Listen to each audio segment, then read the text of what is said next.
Hello students, आज हम आपको यूपी बोर्ड क्लास 11 और 12 ग्रामर में सिंथेसिस का नेक्स्ट चैप्टर जिसका नाम है बाय यूजिंग एडवर्ब और एडवर्बियल फ्रेज।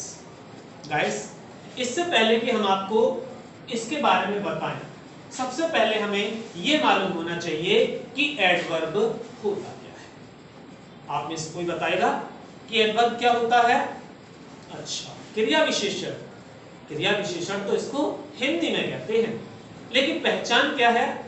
एक ऐसा शब्द जो किसी सेंटेंस में वर्ब की यानी क्रिया की विशेषता बताता है, एडवर्ब कहलाता है। यानी कि अ वर्ड दैट मॉडिफाई और qualify a verb in a sentence is called adverb. एक ऐसा शब्द जो किसी भी सेंटेंस में वर्ब की विशेषता बताए, एडवर्ब होता है। अब सवाल उठा कि इसे एडवर्ब ही क्यों कहते हैं? क्योंकि एड माने होता है जोड़ना और वर्ब माने वर्ब। यानी जब हम किसी वर्ब में कुछ जोड़ देते हैं, when we add something in any verb, it becomes as an adverb। जब हम किसी एडवर्ब वर्ब में कुछ जोड़ देते हैं तो वो वर्ब हमारी एडवर्ब बन जाती है। एडवर्ब समझ में आ गया? अब है एडवर्बियल फ्रेज। आपने पहले की क्लासों में पढ़ा होगा कि फ्रेज क्या होता है। A group of sentence which make no complete sense is called phrase. शब्दों का एक ऐसा समूह जो पूरा अर्थ ना निकाले उसे हम फ्रेज कहते हैं। जैसे मैं जाता हूं, 3 शब्द हैं, समूह है, लेकिन मैं जाता कहां हूं पूरा सेंस नहीं निकल रहा, तो ये हो गया फ्रेज। उसी तरीके से अगर एक या एक से अधिक वर्ड मिलकर एडवर्ब की तरह प्रयोग होते हैं तो उसे हम बोल देते हैं एडवर्बियल फ्रेज। यानी जब किसी भी सेंटेंस में एक से अधिक शब्द मिलकर एक एडवर्ब का की तरह प्रयोग होते हैं तो उसे हम एडवर्बियल फ्रेज बोल देते हैं। अब सवाल ये उठता है कि हम वर्ब में क्या जोड़ें जिससे कि वो वर्ब एडवर्ब बन जाए।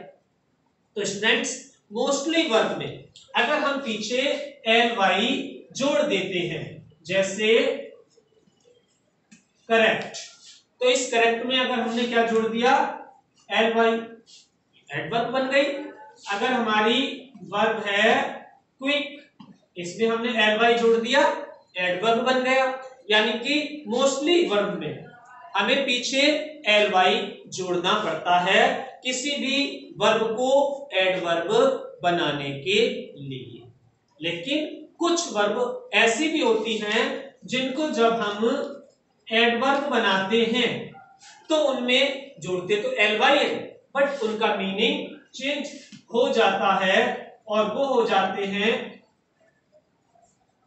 जैसे हरी का हो जाता है हरीडली। ऐसे ही एक वर्ब होती है काउंट। काउंट माने गिनना। अगर हम इसका एडवर्ब बनाएं तो गिनने योग, हम इसमें ABLE जोड़ेंगे, ये हो जाएगा काउंटेबल। तो ज्यादातर वर्ब में हमें LY जोड़नी है, बट कुछ वर्ब ऐसी भी होती हैं कि एडवर्ब बनाते समय हम LY न जोड़कर कुछ और जोड़ते हैं। जैसे काउंट में एबल जोड़ते हैं काउंटेबल, प्रेफर में एबल जोड़ते हैं प्रेफरेबल, शूट में स्वीटेबल, कंफर्ट में कंफर्टेबल। इसी तरीके से और भी बहुत सी वर्ब्स होती हैं जिनमें हम कुछ ना कुछ जोड़कर उन वर्ब को एज एडवर्ब की तरह यूज कर सकते हैं। अब सवाल उठा कि हम ऐसे कौन से सिंपल सेंटेंसेस हैं जिन्हें जोड़कर एडवर्ब के द्वारा सिंपल सेंटेंस बना सकते हैं। तो मैंने अभी आपको बताया कि जो भी शब्द सेंटेंस में किसी क्रिया की विशेषता बताए उसे हम एडवर्ब बना देते हैं। जैसे एग्जांपल है the students answered my questions. The student answered my questions। दूसरा सेंटेंस है There आंसर वर करेक्ट। तो सेकंड सेंटेंस में ऐसा कौन सा शब्द है बच्चों जो कि फर्स्ट सेंटेंस के किसी एक वर्ब की विशेषता बता रहा है? तो ज्यादातर सेंटेंस में फर्स्ट सेंटेंस और सेकंड सेंटेंस की वर्ब सेम होगी, और जो शब्द एडवर्ब की तरह यूज होगा हम केवल उसे लिखेंगे, बाकी शब्दों को छोड़ देंगे। तो आंसर हो जाएगा the students answered my question correctly. The students answered my question correctly, यानी कि हमने करेक्ट का क्या कर दिया, एडवर्ब बना दिया। तो बस हमें यह ध्यान रखना है कि जिस भी सेंटेंस में जो भी वर्ड एडवर्ब की तरह यूज हो रहा है उसमें ly जोड़ दें। जैसे दूसरा sentence, you will pass this year it is certain, you will pass this year it is certain। इसकी हिंदी क्या होगी, तुम इस साल पास हो जाओगे, यह निश्चित है। तो जो हमारे सेकंड सेंटेंस का लास्ट वर्ड है उसमें क्या जोड़ देंगे, ly जोड़ देंगे, और हमारा आंसर हो जाएगा you will pass this year certainly, you will pass this year certainly। समझ में आएगा गाइस?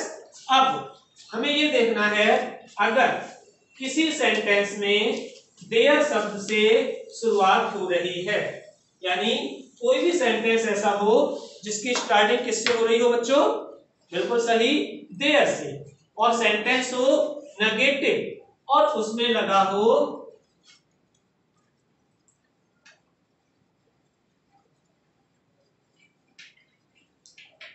क्या लिखा हुआ, डाउट अबाउट इट। कितने शब्द हो गए, 3, यानी कि ये हो गया एडवर्बियल फ्रेज। तो डाउट अबाउट इट पूरे एडवर्ब का जब हम एडवर्ब में चेंज करेंगे तो इसका हो जाता है अनडाउटली। ओके गाइस, इसका एग्जांपल देख लेते हैं। Mahatma Gandhi was a great man, there was no doubt about it। इसमें हमें देखना है कि महात्मा गांधी कैसे व्यक्ति थे, एक महान पुरुष, और इसके बारे में हमारा कोई डाउट नहीं था, यानी इसमें यहां से लेके यहां तक शब्दों का समूह है, एडवर्ब की तरह यूज हो रहा है, तो इसे हम एडवर्बियल फ्रेज बोलेंगे। तो इसको हम कैसे करेंगे, इसका आंसर होगा महात्मा गांधी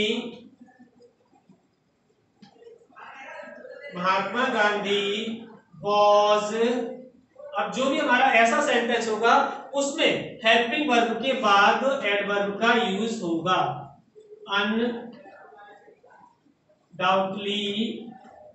अ great man. Mahatma Gandhi was undoubtedly a great man. Mahatma Gandhi निस्संदेह एक महान पुरुष थे। Okay guys, that's all.